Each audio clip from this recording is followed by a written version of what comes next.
Well, afternoon, everybody. Dopey's here. Anybody else here, Dopey? Just you and me. You already know about a third of what we've been doing, or what happened at Blade Show. Can you hear me? Okay. Everything good? Video, audio, good? Yes? No? Maybe?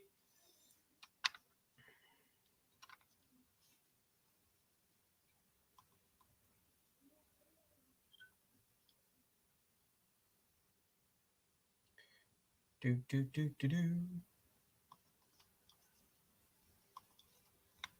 I like to pull up YouTube just to make sure that I am, in fact, rocking and rolling just fine.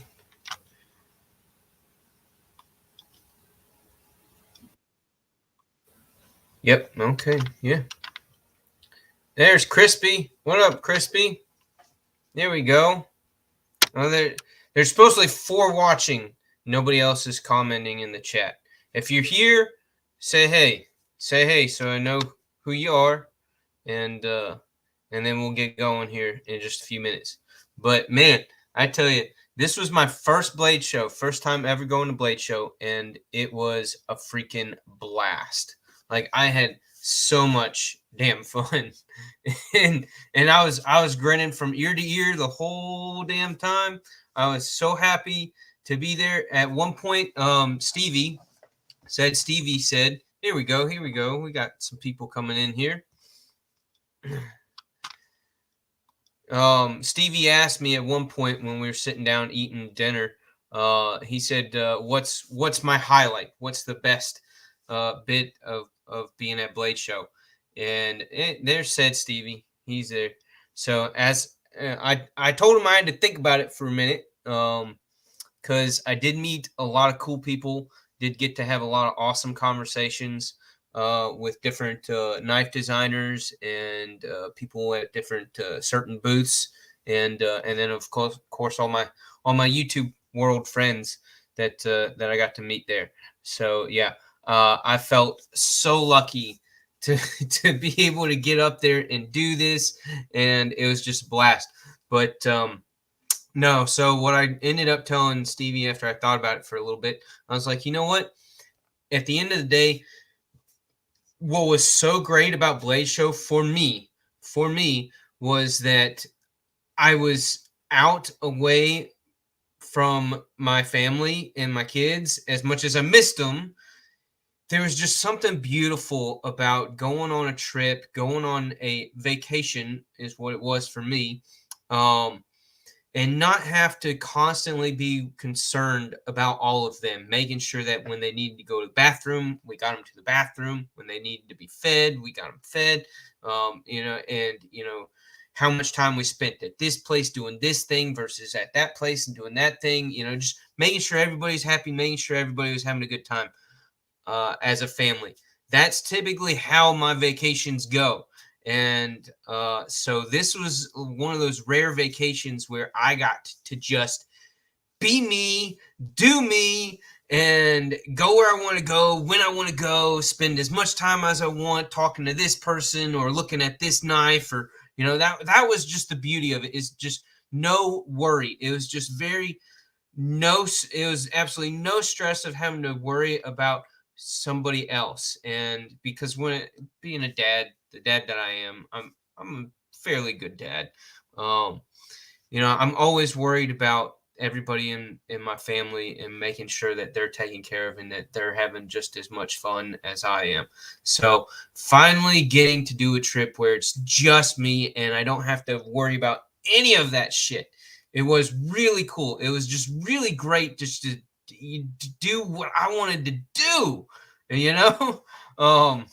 So like overall, that was the best.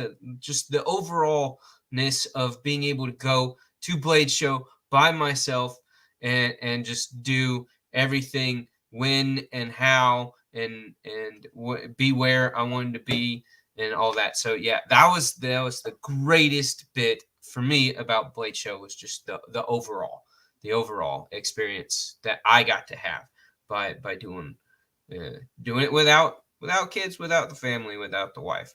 Not that I didn't miss them. I did. I missed them. I was excited. I was happy to be home and see, what fun they did while I was gone. But it's nice to get that getaway, that solo getaway, and it's so rare. So am I going to go next year? I should have the money. I should have the blessing from the wife.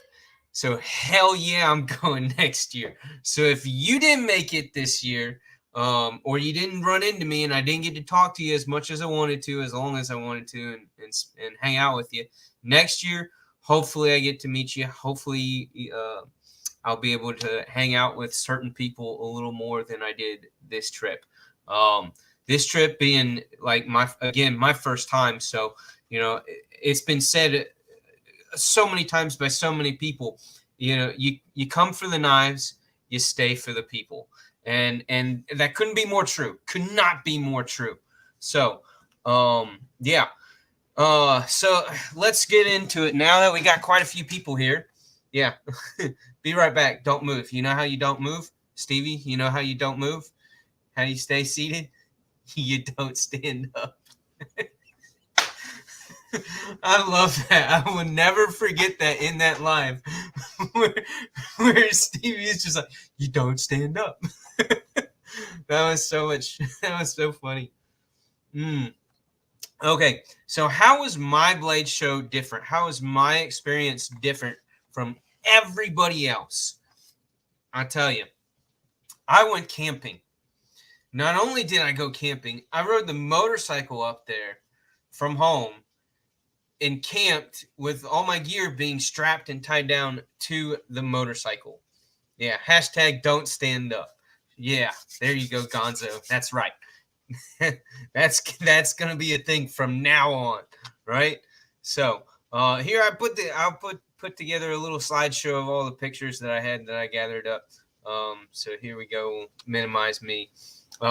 This is that's the infamous knife, the Days Till Blade show that I did the 30-day countdown and showed like 80% or so of my knife collection. I will do that again next year because I had a lot of fun with it, and I think it was fun for some of y'all who bothered to watch the short 2 to 5 minute video clips that I showed a handful of knives each day on the 30-day countdown. So hopefully that I'll do that again. Maybe more people will catch on to it and follow it next year. I won't show because obviously from this year you saw like 80% of my collection. So next year, I think for the 30-day countdown, I'm going to do just 30 knives, one for each day. And that way you get to see pretty much all the stuff that I accumulated from Blade Show this year or pre-Blade Show this year, including these items that I scored at Blade Show, and then everything else that I've got that I'll have purchased, acquired between now and the next 30-day countdown. So hopefully, I'll do that again. I'll do it again. It was fun. I'll save that little wooden knife that I carved out. But yeah, so this was my campsite. That was where I camped. I camped at Sweetwater Creek State Park. It's a Georgia state park. It was about 25 to 30-minute drive from the convention center, from the Cobb Galleria Center to where this campground was. And Doom, I rode up with Beard of Doom. So Kevin and I rode up on our motorcycles. So we're one of the few. There might have been one or two other people that rode motorcycles to Blade Show, if that. We might have been the only two guys that did that. So that's one. We rode motorcycles to Blade Show, and I rode around everywhere, back and forth every day on the motorcycle. I tell you, that was great for not having to worry about getting an Uber or cramming into an Uber with like all these other big, burly, heavy-set fellas cramming into itty-bitty cars trying to get Ubers to tote us around back and forth to places. Now, it was nice having the bike. And because of the bike, I was actually able to avoid having to pay $10 for any of the parking garages and parking lots that were associated with the convention center for Blade Show. So I actually ended up parking somewhere else. I'm not going to blow my cover on that one. So, but because it's a motorcycle, people tend to not really pay attention to where I was parked. And one key was to not always park in the exact same area every single day that I went and parked where in the parking lot that I parked in. I kind of moved around each day, so I wasn't, always in the same spot for somebody to notice and be like, wait a minute, that bike's been there all day for 2 days in a row. Probably shouldn't be here. We should get it towed. So yeah, I avoided all of that. So that was great. But then camping. Beard of Doom tried to camp with me. He did the first night and didn't have the greatest experience. I'm not going to embarrass him with that. There were a couple of factors that came into play that kind of just was a recipe for him not having a good night. So that kind of sucked. He only stayed with me one night and then moved into one of the Airbnb's houses with Stevie and his gang that stayed at that Airbnb. But I stuck it out all 3 nights. I love camping. I love being outdoors. I'm from Georgia. I'm live in South Georgia, so I'm used to the humidity. I'm used to these temperatures. It really wasn't that bad. I mean, it did get into the upper 80s during the day. It was like 85 to 87 for the highs during each day. But, obviously we were in the convention center in wonderful air conditioning, staring at knives and talking our faces off. So at night, I would say by 11 o'clock, it was down to right about 70 degrees. And when I'd wake up at around 7:30 in the morning, it was about 63 to 65 degrees.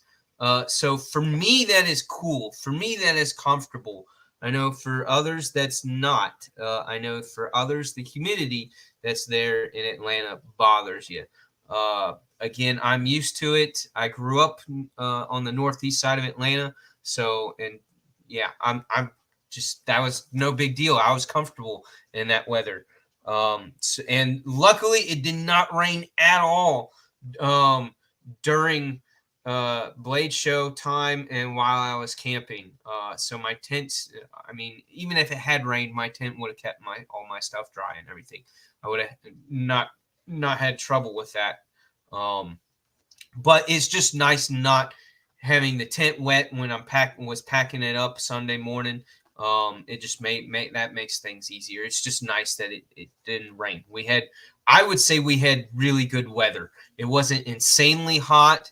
And we didn't have a whole bunch of rain and yuckiness. So yeah, the days were nice. And of course the convention center was nice. True fact, my dad, actually was on the team that and helped draw the blueprints for the Cobb Galleria Convention Center. He was involved in the planning stages of that building that's attached to the hotel there. So, boom, yeah. I'm from Atlanta. What can I say? But yeah, so I did the camping with the motorcycle and was going back and forth and zipping around all over the place on the motorcycle. So yeah, that was the big difference of how I did Blade Show differently. Nobody else did that. Nobody rode a motorcycle and camped in a tent in a campground but me.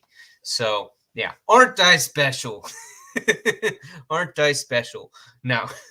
But it was fun. I love camping. So yeah, that was a great.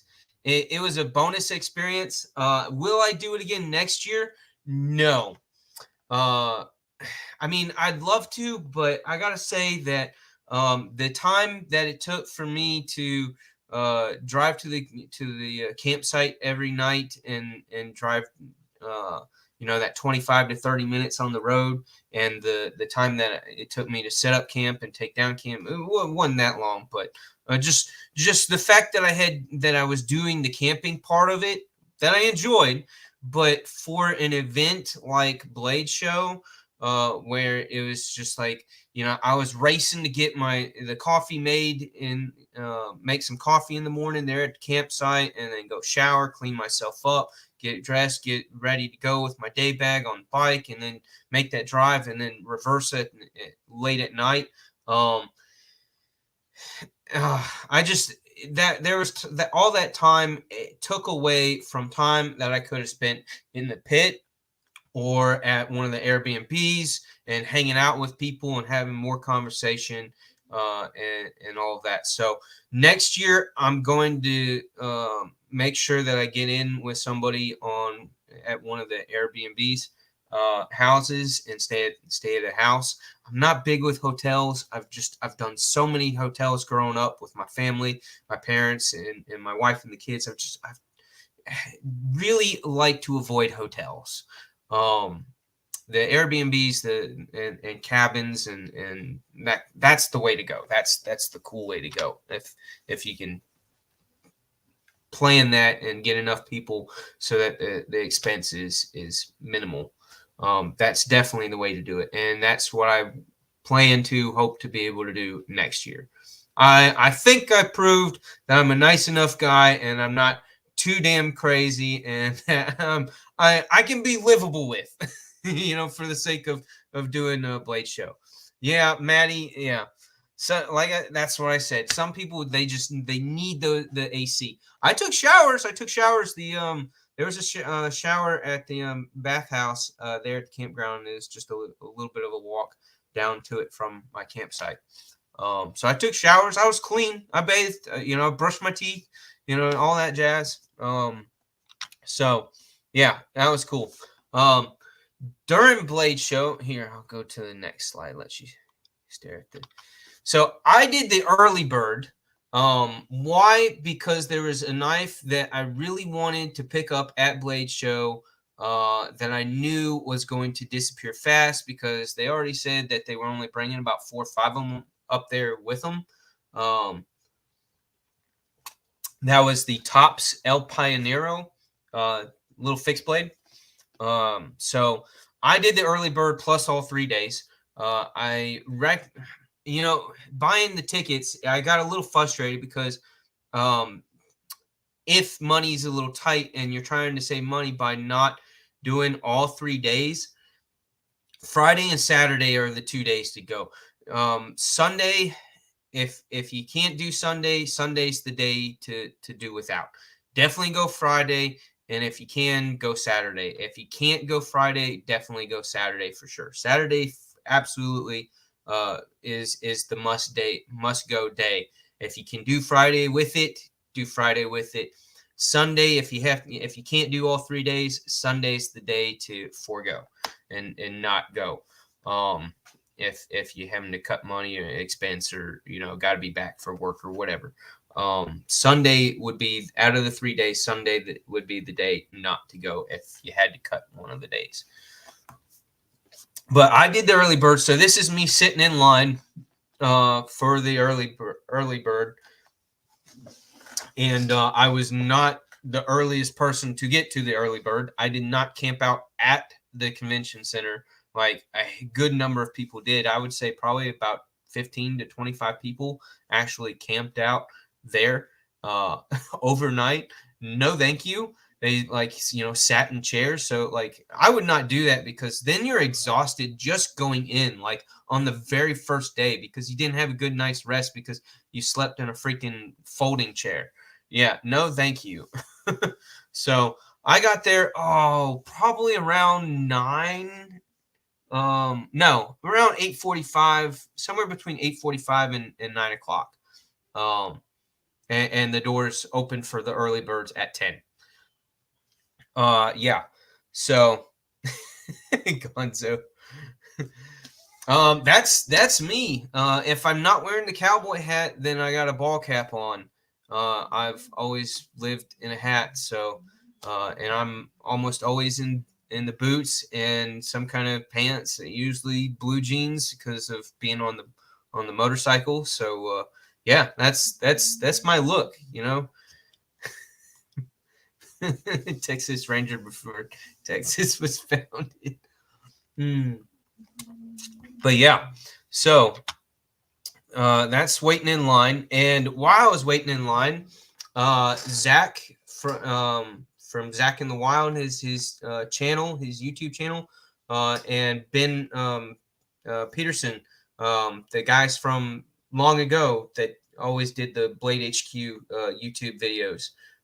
Yeah, so Zach and Ben were walking around and asking people questions. They've got a video up on YouTube of them doing that, and I'm in at one point where it kind of sort of put down a lady. They were asking a lady questions about what's this blade shape? Can you name this blade shape? Can you name this opening mechanism? And then one was, can you name this knife manufacturing company?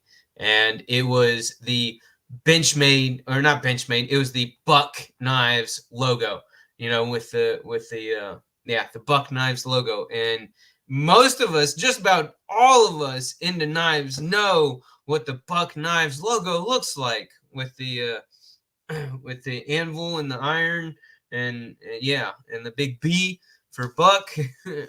So yeah, I kind of said, I stood up off of my little chair there, and I was like, how do you not know Buck? And then said, the infamous Boss heat treat system. It's like, how do you not know? So I don't know if I embarrassed her that much, but I got to talk with Zach for a minute before he moved on. I was asking him how his van was doing, because with his channel, it's this van that he goes around everywhere and does all this stuff. And so he was last time he was having some trouble with his van. It's probably something wrong with his transmission. So we talked about that for a minute, and I kind of helped him troubleshoot that. So we kind of got away from the knives and just chatted about his van. But yeah, so this was actually, we took this photo on Sunday. All three of us. That's Doom, me in the middle, and then Dopey. Yeah, there you are, Dopey. Dopey's such a cool, fun guy. And of course, my brother Doom, Kevin, is a super cool dude as well. He's a lot of fun. Really enjoy these guys. And yeah, so that photo was taken Sunday, but they're all sporting my shirt, the Urban Woodsman 87 t-shirt. I had a handful of them made. I will be getting more made, and sending them out to people, and I'll have a handful that I bring at Blade Show too. So yeah, so that was a lot of fun. Those guys are so cool. Here's me and Stevie, and then me and Ed. Yes, Ed. Oh, Ed is a trip, man. If you haven't met Ed yet, he is such an awesome guy. He is so funny. He's so cool to hang out with. I wish I could have spent more time with him, but we ran into some other guys, and he went to talk with them too, because he was only there for, I believe, just the one day. Yeah, he was there for just Saturday, and Friday. He was there Friday. Yeah, Friday. He wanted to be there Friday and Saturday, but the people that he was with, they had to go back, so he had to go back. So he was only there Friday, but he went around, made his rounds pretty quick, and said hey to a lot of people, and it was super nice to meet him. Yeah, he's just an awesome guy. And then of course Ed Stevie, everybody who knows Ed Stevie, another really cool guy. Man, I could hang out with him for days and days and days. Yeah, him and Sharif. Yeah, so here's Sharif. Yeah.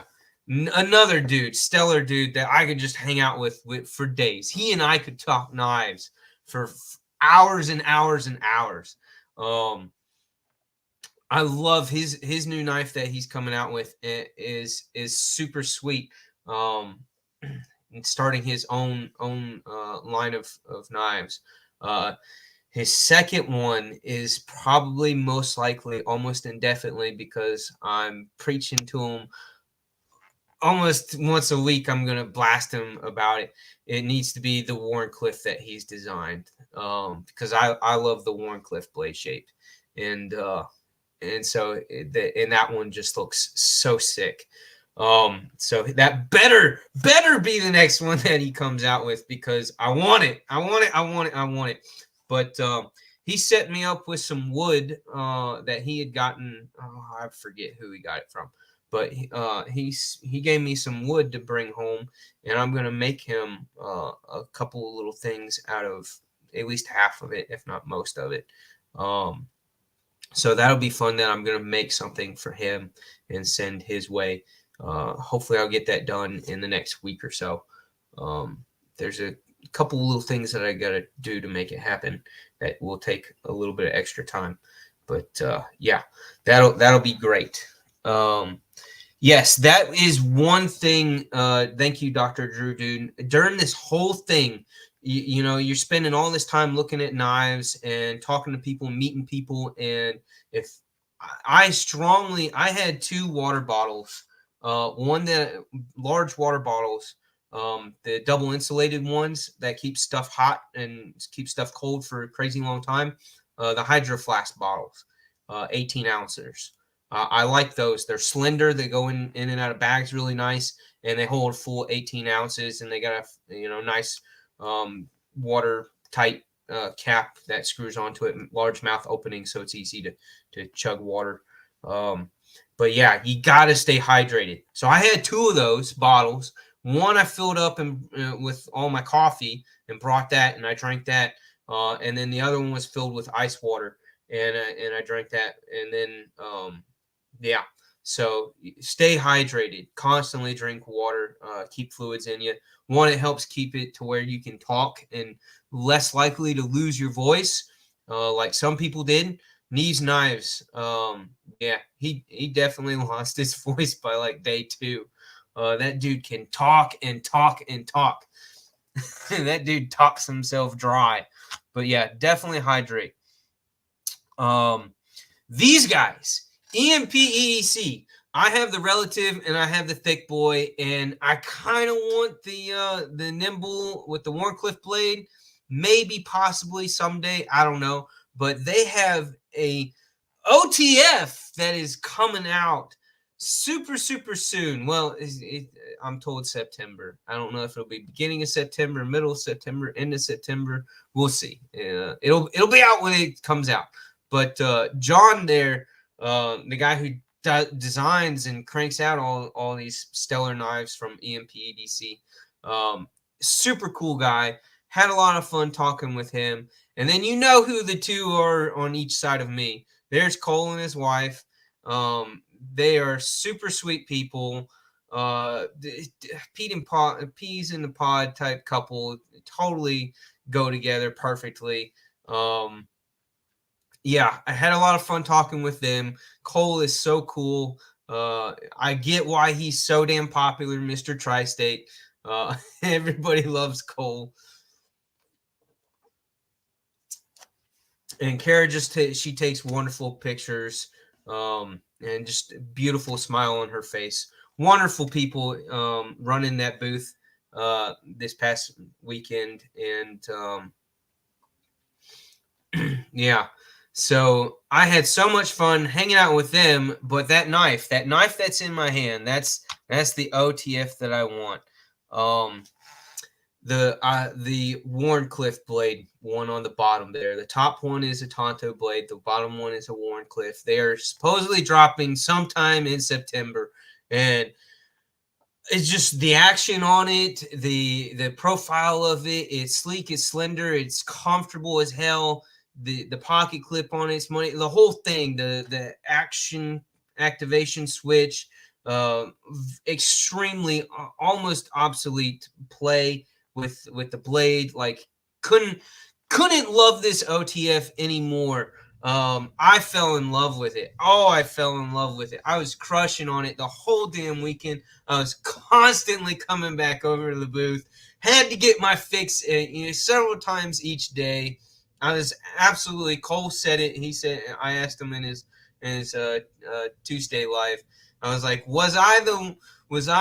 did I come by the booth more than anybody else? And he's like, hands down, absolutely. You were the number one EMPEDC fan for the weekend. I had to go get my fix on this knife. And whew, I helped him pack up a little bit at the end of Sunday.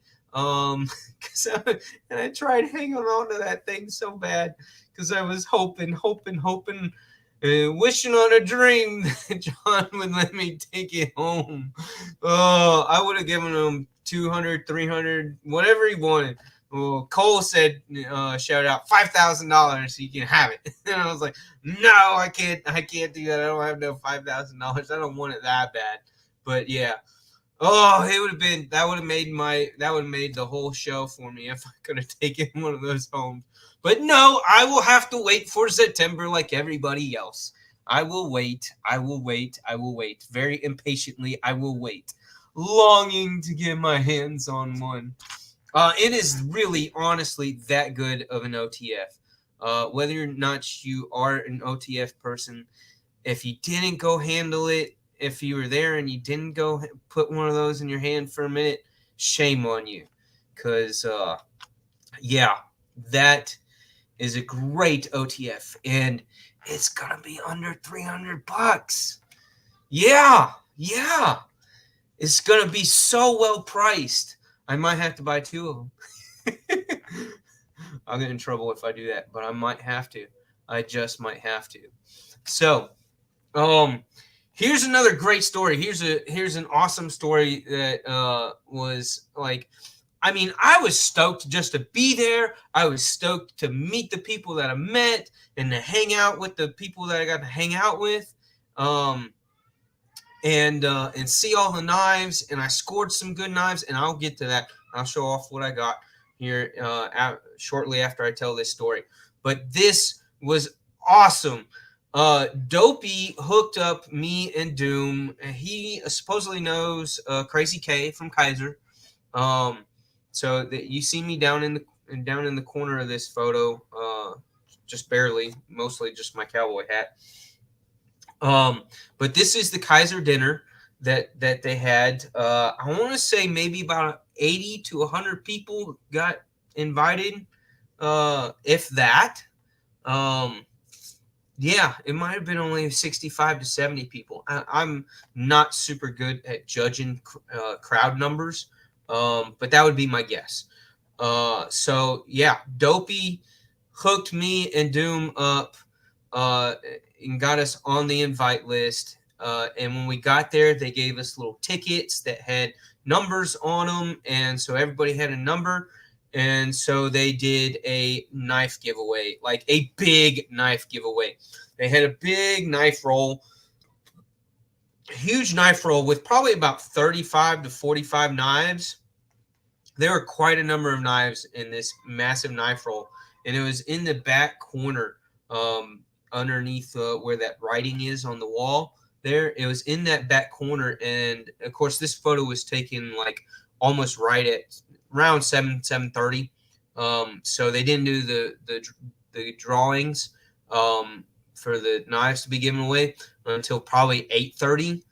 Yeah, somewhere around 8:30, 9 o'clock. It was before 9 o'clock. But anyways, it had gotten darker. The sun was going down. And so that back corner, it was really dark. So they were calling numbers. They, announced that they were doing a drawings and calling numbers, your ticket numbers. And I pulled my ticket out and glanced at it. I'm not a super lucky person. I almost never win these kinds of things, these drawings, these giveaways. I've won a few, and so maybe my luck is starting to change. That's awesome. I mean, I don't ever expect anything, and I'm always tremendously grateful for anything. I mean, that's how I was raised. again, I was just thrilled that I was there. I was happy to be with all these cool people. It was great that I got a free meal out of it. Who doesn't love free food, right? So yeah. But anyways, so they called my number, and I was like barely paying attention because I was talking with somebody at the moment, and just enjoying. I was probably stuffing my face with food and trying to talk at the same time. It's just I'm so bad, but yeah, so they called my number, and I didn't even hear it. So then they called it again, and I was probably like the third or fourth number to be called, so that kind of was throwing me off too. But so on the third time they called my number, I heard it, and I was like, "Wait a minute, that's my damn number!" See, holy shit! So I got up and I was like, "Okay, awesome, great." They call my number. I go up there and I go up there and I'm like, what are we doing? This is my ticket. Here's my number. What do I get for it?" I had no idea what we were doing, what was going on. So sure enough, they showed us the big knife roll, and they're like, "Pick a knife, any knife." It's like, what? Really? We were all like, "No, you got to be kidding!" But no, they're like, "No, just pick one. Just pick one. That's your prize. Is you get to pick a knife." So I grabbed a knife, and there's me right there behind them, the Kaiser people, and looking at the knife that I had just picked. So the knife that I had just picked was none other than the Veritas, the new Veritas, done by Jacob Lundquist. So yeah, this was the knife that I picked. It was not the knife that I first put my fingers on. I had my fingers on another knife, and again, it was really dark there, so I could barely see. I could barely see in that corner.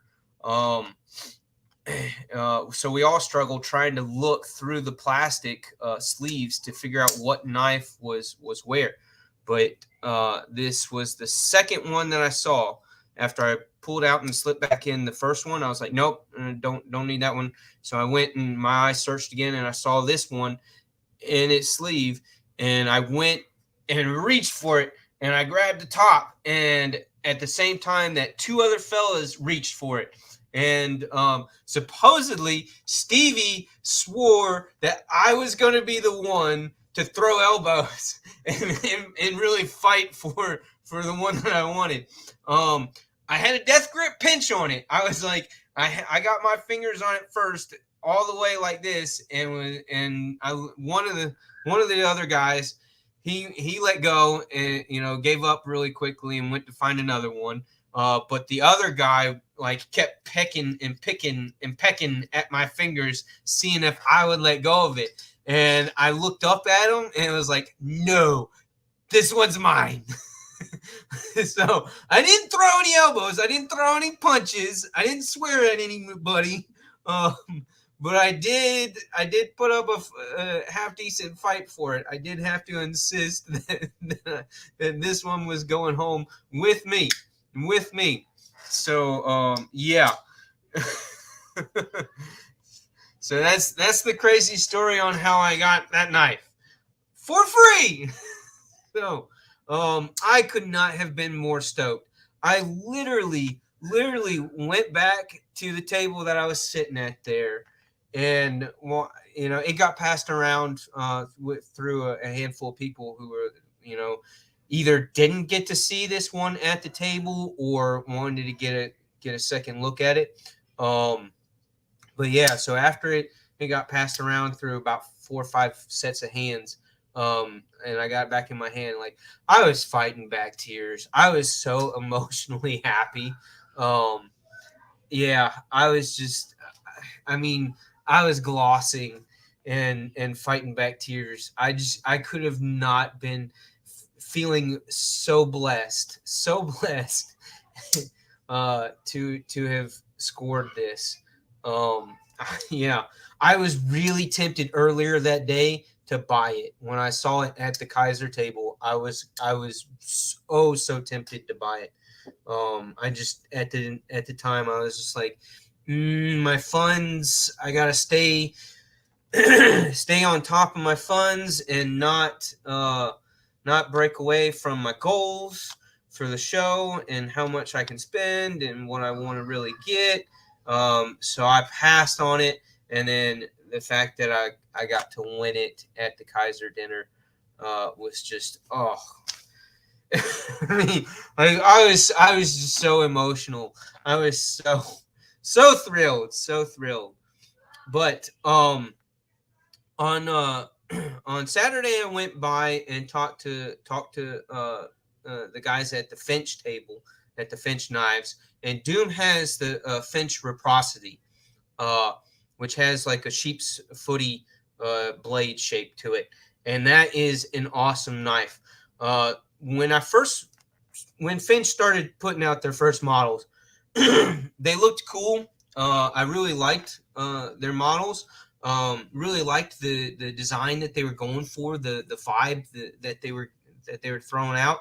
But I felt like their price point was like $15 to $20 on the high side for what I was wanting and willing to spend for their type of knives. They use 154 cm, if you didn't know, and each knife has probably 2 or 3 different handle material options. And they're all kind of that gentlemanly folder, nothing huge, nothing crazy, just sleek and sweet designs. It has a little bit of old school vibes to it, all with newer materials. But so I saw them Saturday, and only spent probably about 10 minutes at their booth. Checked out their new stuff, and these two right here sparked my interest the most. They have a killer lineup for pretty much September, August time frame. I think they're gonna bring out the first one. Again, don't quote me on any of this. I'm trying to go from memory after seeing a gazillion knives over a time span of 3 days. But I believe they're the first one of their new models is going to come out somewhere around September, August timeframe, and then they'll trickle out between then and probably February next year. So they have about 5 or 6 knives that in that time frame, in about a 5-month time frame, they'll come out with one about once every 3 to 5 weeks. So the top one here is, out of these two, the top one is the one I am most interested in. That is the Hellfire.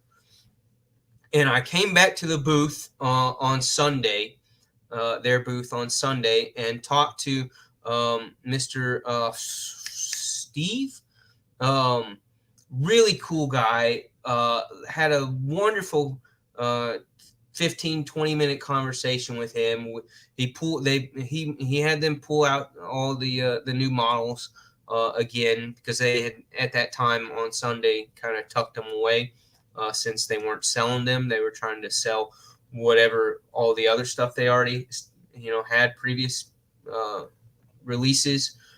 So he pulled them out on the table, and me and then Doom came by, and then Dopey came by, and so that's where we really talked about how everything that they're doing as a company. And he asked me about how my first blade show, and I told him about the motorcycle camping, and he thought all that was really cool. One of the other guys at Finch there is really into motorcycles, so I chatted with him just a little bit, and we didn't get into it too much because I was trying to stay on topic with the knives. But yeah, Mr. Steve was a super awesome guy, really wonderful guy, and he and I have chatted on Instagram a couple days ago, and sometime in the near future, hopefully, possibly, he's gonna send some stuff my way to do some reviews on my channel, and I'll probably send 1 or 2 things to Doom for him to do on his channel.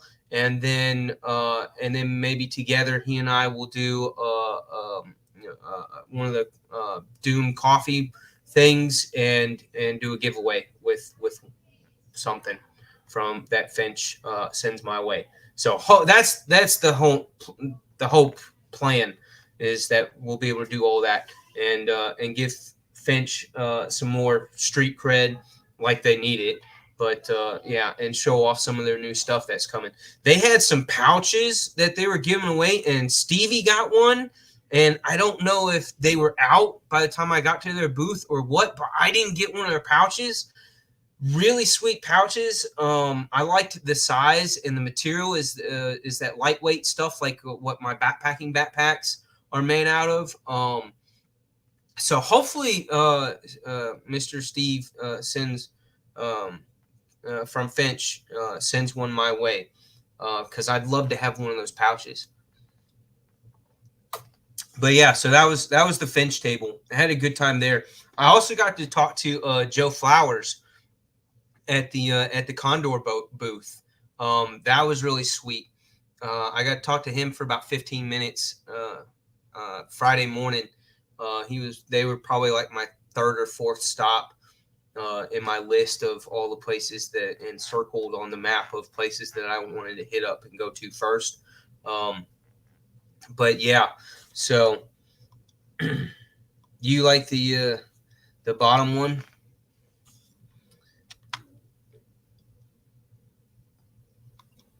But yeah, so I got to talk to Joe Flowers, and I should have gotten a picture with him then because I did not get to bump into him again for the rest of the show. That man was just so busy and all over the place, and he did a couple of presentations and classes and stuff. Super cool guy, really down to earth.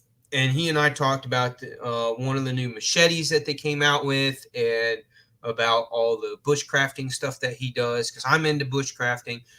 I plan to do a little bit more on my channel of the bushcrafting stuff that I do, but in the future. So hopefully I will get around to that into the fall time where it's much easier to be outside and not be in the sweltering heat. But yeah. So this was this photo here is Alpha Knife Supply. They have these belt buckles made out of Damascus, and they had some that were like gold plated, and then they had some silver ones that whatever steel it was, but it was shiny, and they had all the milling design prints on them and everything. They look really sick. And so I have to reach out to them and see because I talked to them about it, but I'm into belt buckles. I wear belt buckles on a leather belt all the time, especially during the colder months. But I prefer my belt buckles to be that oval shape, that rounded oval shape. It's easier on the gut. And I just favor that shape over the rectangular square deals. So I'm going to reach out to them and hopefully be able to get them to start cranking out and making some oval ones and do it where the cutout thing for the belt to slide onto is not done like it is in the photo here, but done as a little swivel guy on the back side. That's, again, my preference. It kind of gives a cleaner presentation on the belt, on the waist. And just overall just fits better between your first two belt loops on your pants there in front of your crotch. You want me to hold up a pair of pants with a pickle inside of it so you can get a good look at what the crotch looks like of a pair of pants? No, I'm not going to do that. But these what's the name of this knife? Starts with an M. The not the Megalodon. I can't remember the name off the top of my head right now. Metamorphosis? Is that it? Whatever the name of this Vasty knife is. Oh, it is so sick. I couldn't buy one at the show as much as I wanted to. So they're supposedly coming out within 3 to 7 weeks from now as well. That model should be coming out, hopefully. Hey, G-Ball, what's up? G-Ball's in the house. Apparently, I'm on his shit list because I bugged the crap out of him all the way up to Blade Show about the fact that he wasn't going and that he wasn't going to make it. The poor guy. So yeah, supposedly I'm on his shit list because I kept rubbing it in. I just kept rubbing it in. But all in good fun though, G-Ball. All in good fun, man. I love you. But Mayhem, thank you, Dopey. Yes, that is the Vasty Mayhem, and it is killer. It is killer. Vasty in general is coming out with a lot of sweet stuff, a lot of really good stuff. Is coming up. They've got about 6 or 7 knives that are going to be coming out in the next 4 or 5 months. That all are really, really good stuff. But this thing, whew, oh, it was a beauty. It was a beauty. Definitely going to pick up one of those Mayhems. Definitely, for sure. So, all right, here, let's get into what I scored, what I picked up. I picked up, and here's the first photo shoot. If you can get the pun that's implied here in the photo, I got one of the Arcane Designs Crawler, the Crawler. I wanted this knife when they came out with their first batch of them, and when they came out with their second batch of them, and their third batch, and I kept wanting it, but every time they dropped some to buy, I at that moment, because I had bought in some other knives just before, or was getting ready to buy a new knife that was about to come out right after, whatever the case, I always ran into the trouble of not being able to pick this knife up when they had them. And since they had one at Blade Show, this was actually the last one that they had on the table available on Saturday evening. I picked it up Saturday evening. It was the last one that they had, and I had to have it. It's just that aggressive worn cliff blade, the nice stabby point to it. I took it to work the other day and was using it to murder boxes like crazy. It was so nice with that tip to just break stuff up, cut the tape and cut the boxes open. The lockup is freaking good, authoritative snap. Yeah, love this knife. The ergos on it, I mean, and you look at it, there's just so many lines milled on it.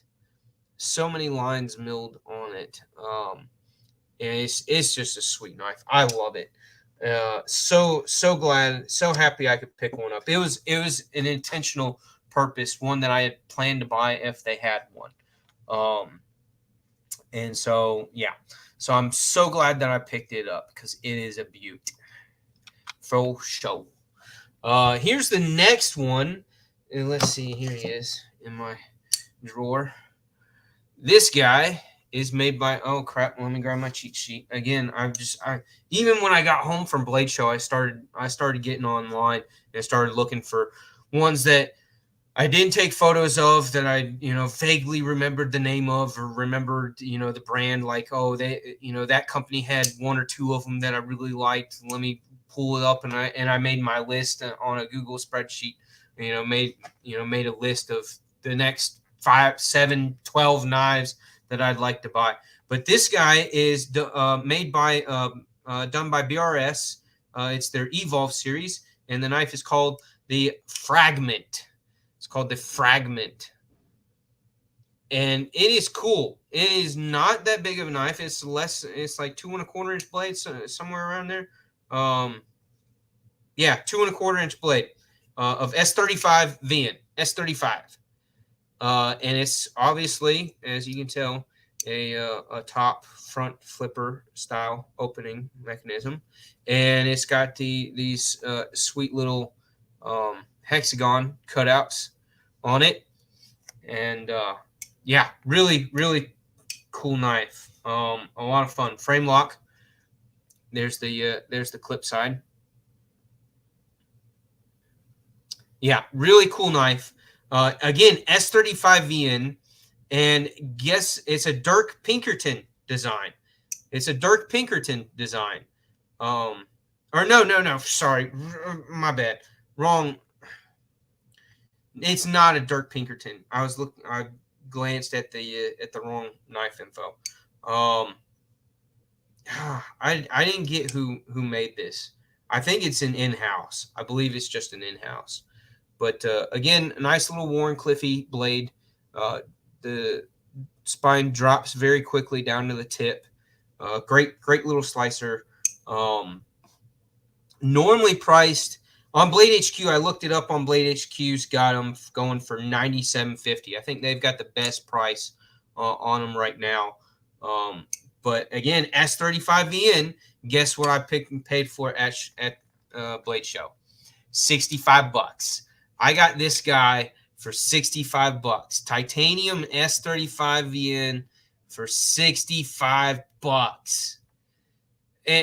Like when they told me that price tag, I was like, I wanted something just a little different, and this kind of jumped out at me as being something a little different, an insanely good price for the materials. Again, titanium and S35. It was so hard to say no to that for $65. So grabbed that guy. Really cool. He took some really good photos too. I like the photos.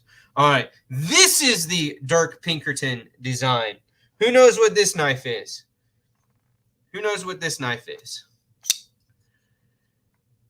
This is the Contact. This is Beyond EDC's collaboration with Asymmetrical, the Contact. And he anodized for the show. He anodized about 30 to 35 of these things, I believe. I forget where I saw he did a little video clip saying that he was, or somebody did a bit about this knife and that they were going to do this anode color job on about 30 to 35 of them just for Blade Show. So yeah, beautiful knife. Love the anodization. And they were all different. Every single one was anodized differently. So I picked this one out of the dozen, not even. There was probably 6 or 7 of them that were left on the table when I got this one. On Sunday. Yeah, I got it Sunday midday. So yeah, I love that blade shape. Again, Warren Cliffy blades are my jam right now. Definitely for show. So yeah, it's kind of got that chef knife. Here, let me highlight that comment. Yeah. So the tip is definitely lower than the pivot. It's got that kind of chef's knife vibe to it with that design, with those angles intended to get that blade a little bit lower so that you can chop with it on a cutting board or cutting surface of what have you. So it's got those vibes to it of like a folding chef knife, EDC, itty bitty, because it's only a 3 1/4 inch blade. Again, S35 VN steel. Got it because I was damn near drooling on it when I picked it up, and the lady working the booth kept calling. What's his face? The fellow that did the anodization. I don't remember his name. I'm so terrible with names. But yeah, she kept calling him and said, "Would you do this? Would you do that?" So I kind of haggled for this one a little bit and got him to go from the 200 to 170. So yeah, so I got this one from for 170, and yeah, love it. The anodization is so freaking cool. Here, look at this picture. I have another picture of it folded that I took where it really shows the coloring of that anno job really nicely. It's in person. It is fucking gorgeous. Really beautiful. So that's kind of what my idea was first with the crawler. I wanted something cool that was just totally my jam that I loved. That I hadn't picked up, that if I could get it at the show, I was going to get it at the show. So that was my, if it's at the show, I'm going to get it at the show because I haven't been able to get it anywhere else prior. And then this was my bougie. This was my fancy, dressed up type knife that I wanted just something, crisp and clean and beautiful. Then the fragment here was something a little different, something a little wild, something a little outside my norm, with that big old top flipper jumping up out there. So that served that desire of a purchase for me. And then I had absolutely no intentions of winning this, but this was just something new and something really cool. And I've got a video that I'm going to throw up on this knife. I already did my video for it. Tomorrow morning, Saturday morning, I'm going to drop the video where I really go in depth on this and all its beautiful aspects of it and why it is such an awesome knife. So look for that video in the morning. It's about a 15-minute video because I cover so much. So sorry, it's a little bit of a longer one. But yeah, so those are all my folders that I got. I intended to purchase 3 and went home with an extra one because I got super freaking lucky and still feel like I don't deserve it. Now, for fixed blades, go to the next slide here. We'll grab that one first since that's the one that's in the picture. So this is a knife called the Kermit, and it is done by Houghton ERA. Houghton ERA is the company that makes these. And they are the Morgan brothers. And I just did my video on this knife. And I'll probably drop it.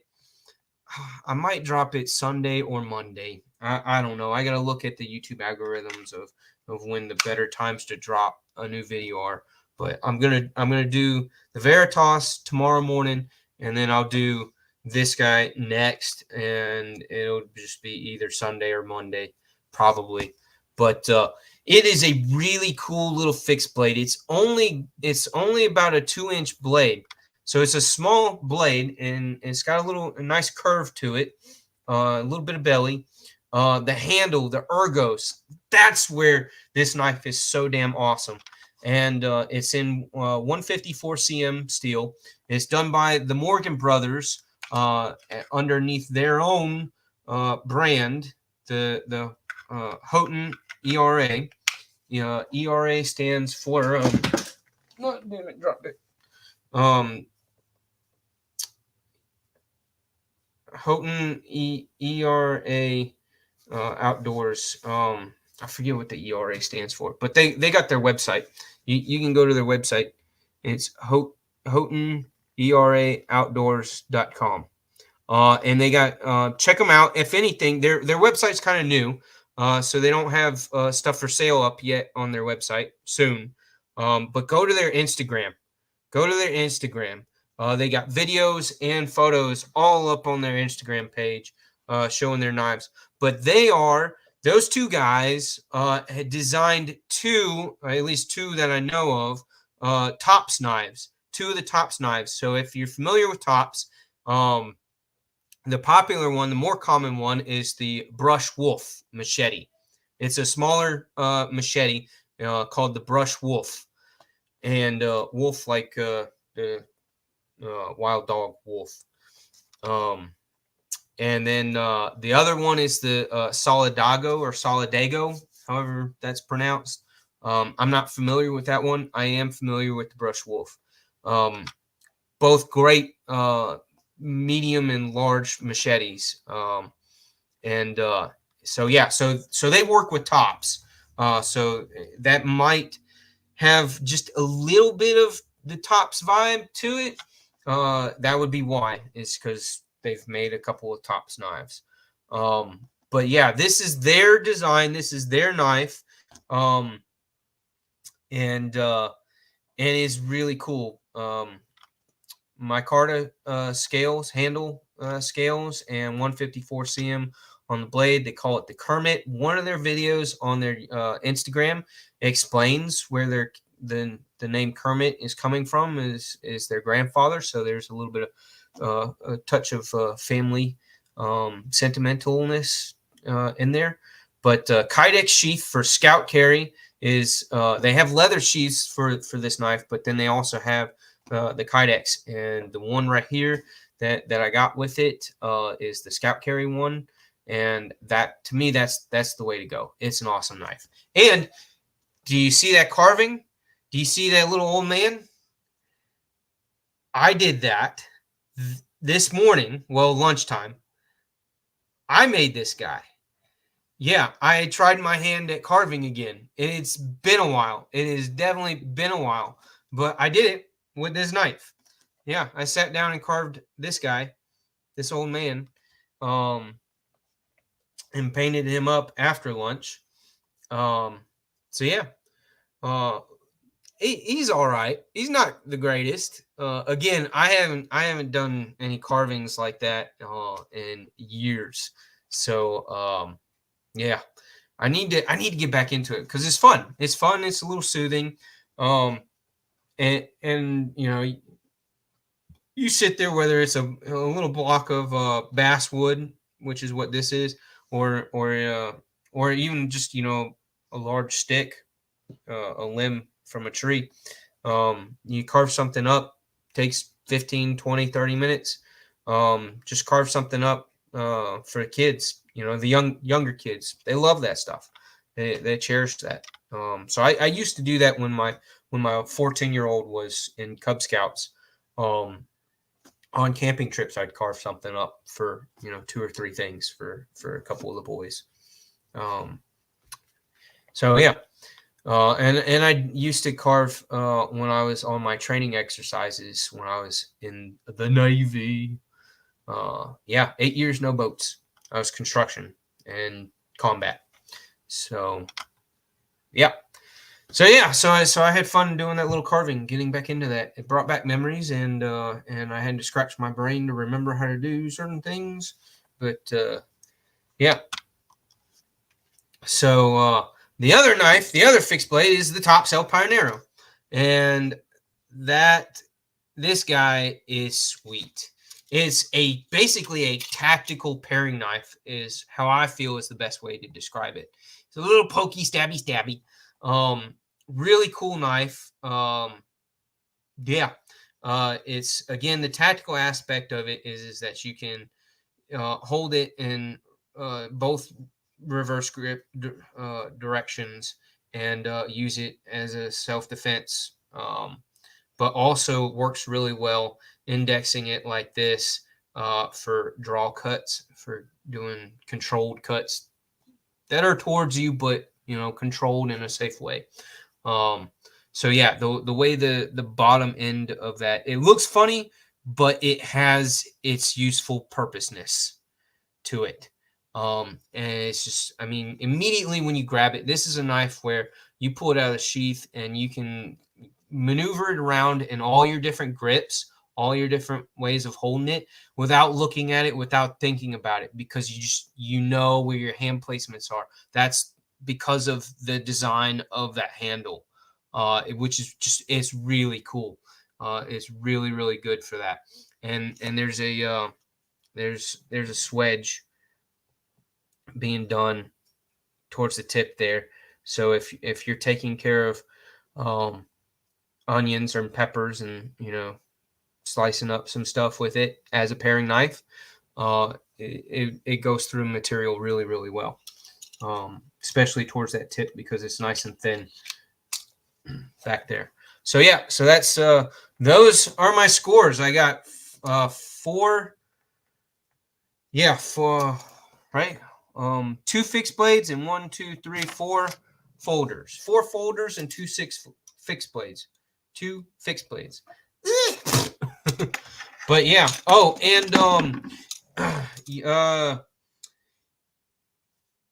Ulta clip. I put one of those on these. Yeah, this is the small Ulta clip, and I probably should have gotten the medium size to be able to get more than one screw on there. I wasn't totally sure, and I didn't have the knife with me on Saturday when I picked up one of these clips. But I finally went to their booth, and they were selling all of their clips for $11. And I know they're normally online you pay like $22 to $26 for them.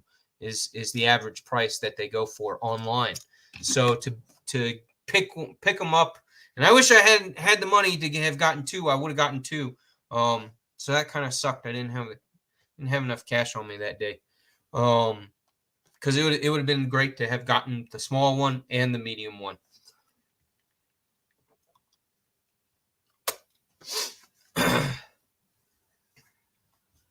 I don't know what that side conversation is.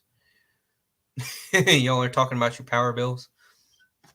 So yeah, those were my scores. Awesome knives. I'm really happy with what I chose to pick up. I mean, if I had another $600 to spend, I would have probably gotten one knife that was a very expensive knife, a $500 to $600 knife.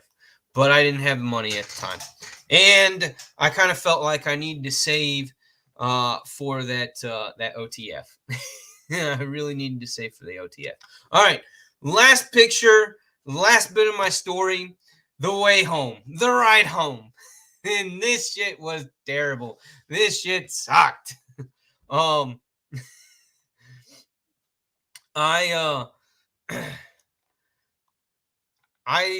was on my way home, and on Sunday evening, after Blade Show was over on Sunday, I went over to the mall there, the shopping center, where Q Ball was celebrating his birthday with a whole bunch of people at they usually do it at the Cheesecake Factory. That was their original plan, but they couldn't get the seating at the time, so they went over to PF Chang's. That was right next to it, and so that's where we ate. So I went over there and ate with them, basically an early dinner, and got to hang out with Cue Ball again. Really sweet dude. He's a peach. He's a cool guy. A lot of fun. Yes, and I got to sit next to Knees Knives and his wife, and yeah, Bees Blades. Got to sit next to Bees. So yeah, and that's where poor Jared. He was trying to talk and his voice was so gone. It was so gone. He could barely talk. He was hurting. That dude just does not stop. He's go. So yeah. So on my way home, I got soaked in a rainstorm. I was on the north side of Macon, Georgia, which is about a third of the way. It's about an hour and a half south of Atlanta, of where Blade Show was at. So about hour and a half into my ride home, with the bike all packed up with all my camping gear and stuff. I was heading down the highway, and massive dark clouds, like super dense, super dark clouds, was coming in from my left side, and a lightning bolt just came straight down, like right in front of me on the, X miles away ahead of me. And I saw the lightning bolt and saw the super dark clouds, and I looked down, and I've got like 2.2 miles till the next exit. And I'm like, Oh shit. No point in stopping to try to get rain gear on because I did have to finagle into my bags and everything to get the rain gear on. And it's like by the time I do that, I'm gonna already start getting soaked. And so it's just like I just had to suck it up and do that two miles to the next exit to get off and pull into a gas station here and fill the gas tank up and drive off. I stuck around that gas station for probably a good 25, 35 minutes. I called the wife, let her know where I was at and what time I expected to be home, and called my dad and checked up with them. And yeah, so I spent probably a good 35, 45 minutes at the gas station, wringing out, I first poured out about 4 to 6 ounces of water out of my boots, out of each boot, and then saw my footprints there, and my socks totally soaked. Pulled them off and wrung them out. Yeah, I got drenched. In a matter of like 7 minutes, I got totally drenched. It was kind of one of those downpours where like everybody put on their hazards and was going like 35 to 45 miles an hour when the speed limit's 70. Yeah, that's how dense of a storm and how big of rainfall, heavy drop, and I just got completely drenched. The cowboy hat stayed dry in the box that I made for it. That's attached to the back end of the motorcycle there. And all my stuff was in waterproof dry bags, great bags. So all my stuff stayed dry, but I got fucking soaked. I got soaked because my riding jacket during the summertime is not. I do not wear leather during the summertime. It's way too fucking hot for that. But yeah, my riding jacket is a Kevlar mesh type jacket with all the pads and all the elbows and shoulders and back and everything. So it's very breathable once you go, get up to at least 30 miles per hour. The air just goes right through it, and it's very comfortable. But so does the damn water. So I got soaked. I got drenched, totally drenched. But yeah, so but the storm passed, and I ended up drying off eventually. Like maybe about 20 minutes before I got home, I felt like I was maybe 90% dry. The only part of me that was still wet was like right around my waistband. Yeah, so doing the next 4 hours or so of my riding home, the wind dried me out, but I got cold. Like the last 45 minutes or so, like I was darn near shivering because of still being just a little bit damp and the temperature having dropped. When you're riding a motorcycle and you're going, anywhere from 50 to 75 miles an hour, if the temperature is 65 degrees outside, it feels like 50 on the motorcycle. And so I was still just a little bit damp, so it felt like it was 45 for like the last hour of my ride. So it was a little cold. It was a little cold getting back to the house at the very end there. But I made it. I stayed safe riding up there, stayed safe riding home, stayed safe battling through the Atlanta traffic, which is very scary, quite intimidating for a lot of people who are not good at adapting to that kind of traffic.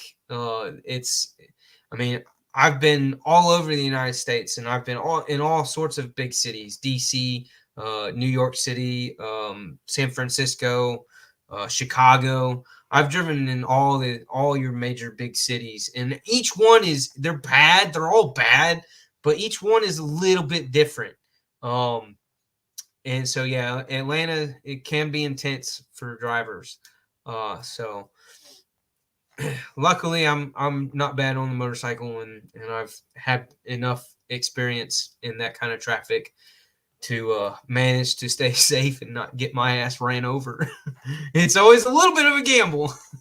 But yeah. So that was my Blade Show experience. really hope to plan to go again next year. Plan to do things just a little bit differently. Again, this was my first time. This is my first year. We'll go ahead and kill the sideshow. Make me big. But yeah, this guy was fun. I had fun carving him out and painting him up. So yeah, yeah, it was a lot of fun. It was so much fun. It was, and I really personally I needed that vacation, that time away. I've been, that stay-at-home dad role all school year. The wife has been putting extra hours in here and there any chance she could get. So yeah, I've been mama dad at home for all the kids a lot. So I really needed this break. And yeah, to get to meet everybody, that's the cool part is, again, everybody will say it probably a dozen times over the next month. You go for the knives and you stay for the people.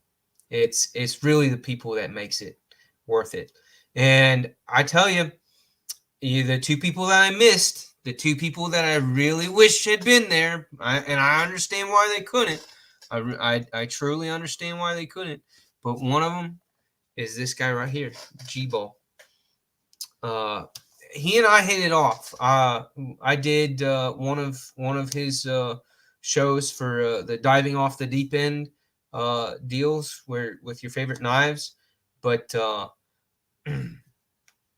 yeah, G-Ball he's a lot of fun to talk to. I know his voice can be a little bit of a pill to swallow. So is Tri-States.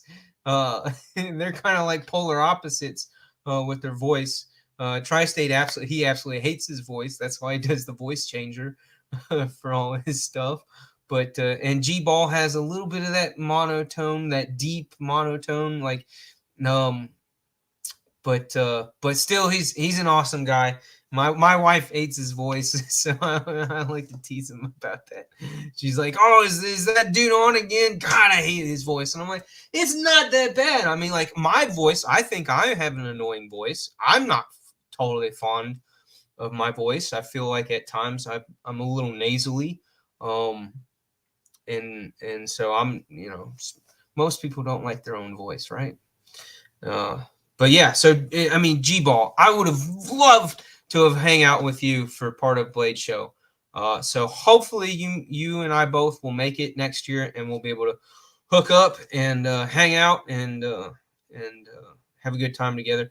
The other person that I really wish had gone, and I still am just very anxious to meet, is Mattisfaction.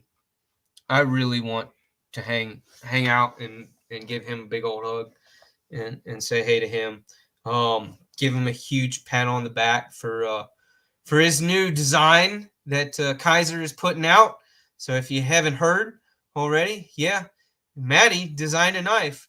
Mr. I think it's so cool how everybody has all their little neats and their little niche skills, their creativity and their hidden talents. And all the while, Matty just goes and designs a knife.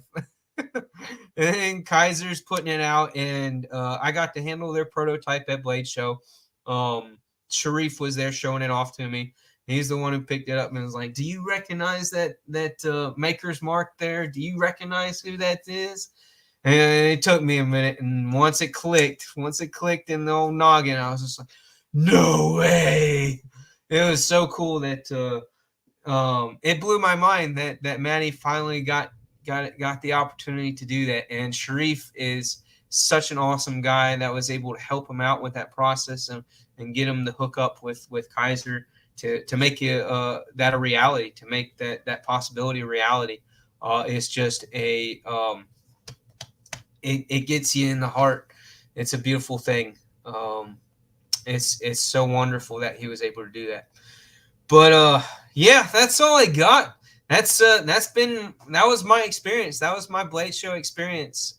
With the biggest difference is being that I motorcycled up there and camped in a campground. Yeah.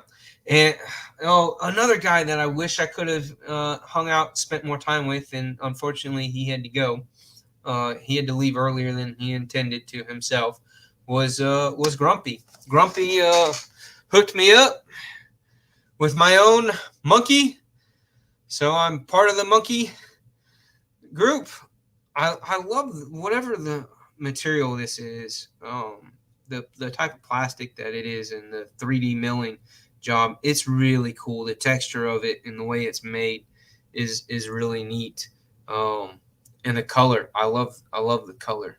It's kind of just like it's like a green, neon green and gold mixed together. It's just so bright, so bold of a color. I'm glad he gave me this one because I really like that color. And these are so cool. He lives right up here on one of my floating shelves above my computer at my desk here. So that's his home. Every day I get to see little grumpy grump monkey. So yeah, I wish he could have stayed longer. I wish I could have had more conversation with him. I wish he wasn't so damn exhausted. Him and Javon. When I ran into Javon and sat with him for a little bit, and I'm shocked that Javon didn't purchase a slip joint at Blade Show. He didn't get anything. And that was a surprise to me with how many slip joints were there. I was for sure thinking that he was going to pick up a slip joint, but he didn't. So, but yeah, I hopefully next year Javon will be there, and I'll be able to hang out with him a little bit more, and Grumpy will be able to stay a little bit longer, and I'll spend a little bit more time with him. Those the reasons to go back, not just the knives, but the people. It's all about the people. We have such wonderful people in the community, and I love every single one of them. They are awesome. Oh, did he? Who did? Did Javon got? Oh yeah, he did. Yeah, that's right. He's taking a bunch of pictures of it all over the damn place. Yeah. He's so happy. He's so super stoked that he got the one of those relatives. Yeah. Awesome knife. I'm glad he picked that up. Yeah. It's obvious. It's clear already with how many photos he's got up of it, of how much he loves this thing. Yeah. Great knife. Again, everything that EMP EDC puts out is fucking money, is gold. Love EMP EDC. I'm a total fanboy of their stuff. Just as much as G-Ball is. I know G-Ball is too. G-Ball's got more of their knives than I do. I only got 2. He's got like 5 or 6. Or how many do you have, G-Ball? How many EMP EDC knives do you have? You're going to have to get one of the OTFs. Are you going to get one of the OTFs? You got to get one of the OTFs, G-Ball. They're awesome. I don't care if you're not an OTF guy. You got to get one. If the collection that you have of their knives, you got to get one of the OTFs. I can see you getting the Tonto one. I'm going for the Warncliffe blade, but I can totally see you, G-Ball, getting the Tonto. But yeah, how are you feeling, man? I know you messaged me. I gotta email you, send you an email, so I can get your logo, so I can do up your gift and make it. Oh, I'm excited for it because it's gonna be sweet, and I'm making at least 2, if not 3 of these things for you, so that you have them. So yeah, I'm excited to get going on that project for you and crank that out. But yeah, so yeah, G-Ball's he apparently he's got more dough than I do to do this, but he's got 11. I want to get the Nimble, the Warncliffe Nimble before I get a Ronin. But yeah, so you are going to get the auto? Yeah, but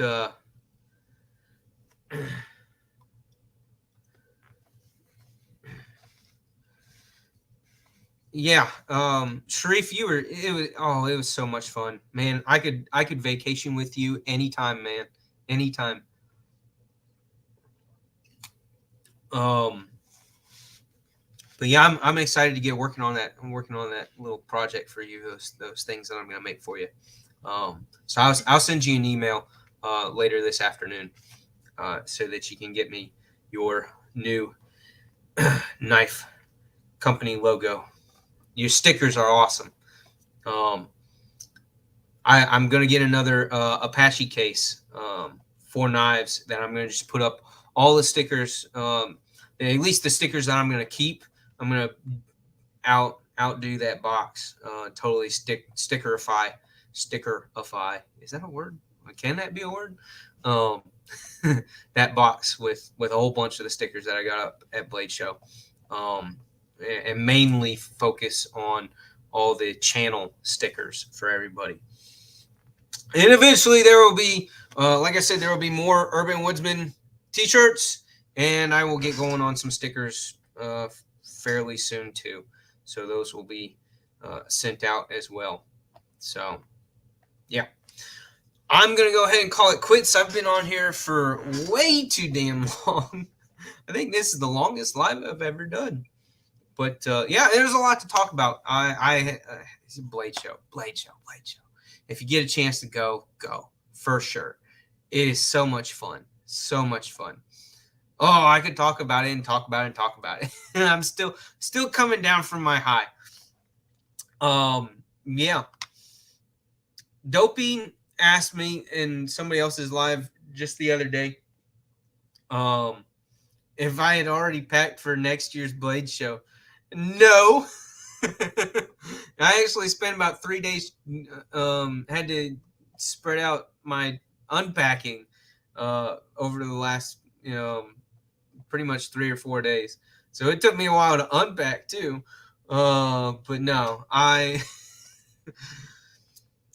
Blade Show, man, it's Blade Show. How can you not be so excited to go to this thing? It's so much fun. And the people are so cool. Couldn't ask for better people in our community. Love it, love it, love it. But all right, I am out of here. Thank you, everybody who tuned in. I really appreciate it. Videos on all my new knives that I picked up at the show. One by one, they will trickle out over the next couple of weeks. And so, yeah, that's all I got for you as far as updates for the channel. And again, in the fall, I plan to do some more bushcrafting stuff and show off a few more fixed blades and some hatchets, machetes, axes, that kind of stuff. But that'll be in the fall. Yeah, I would love to get to 1K, if not for anything, for the hopes that a certain someone drops 50, 100, whatever. No, I'm just, if it happens, I don't care if it does or it doesn't. I enjoy the community. I enjoy the knives. I enjoy putting out some good information on different things and all my videos try to provide a different view of things, of knives, or of EDC gear, camping gear, whatever it is. Just bringing my opinion and my perspective on stuff and put out some extra information on things as well that nobody else is putting out. So that's always been my goal for my channel. And I'm in absolutely no hurry to have 1,000 subs and get monetized. And it helps. If anything, a couple of donations here and there definitely helps for shipping and allows me to do some maybe a few more giveaways and cover shipping for stuff that I send to people. So again, I will never have the goal to have my channel be one that makes me money. Every dime, every penny that I ever will get from it. It will be entirely intended to get cycled back into sending stuff out to people, whether it's covering the cost of the items themselves or just simply helping me out with the cost of shipping. Yeah, I will never care to have a channel that makes money for me. I just want good information and good content for good people. That's my bottom line. And if I can send some cool stuff out to people to try out and to enjoy, then that's the plus. That's the plus for me. So thank you all. Thank you all. I can't wait to hang out with some of y'all again. Y'all are just so much fun. So much fun. But much love. Much love. Y'all take care. Peace out. I'll see y'all in other lives. I'm sure. And yeah, catch you next time.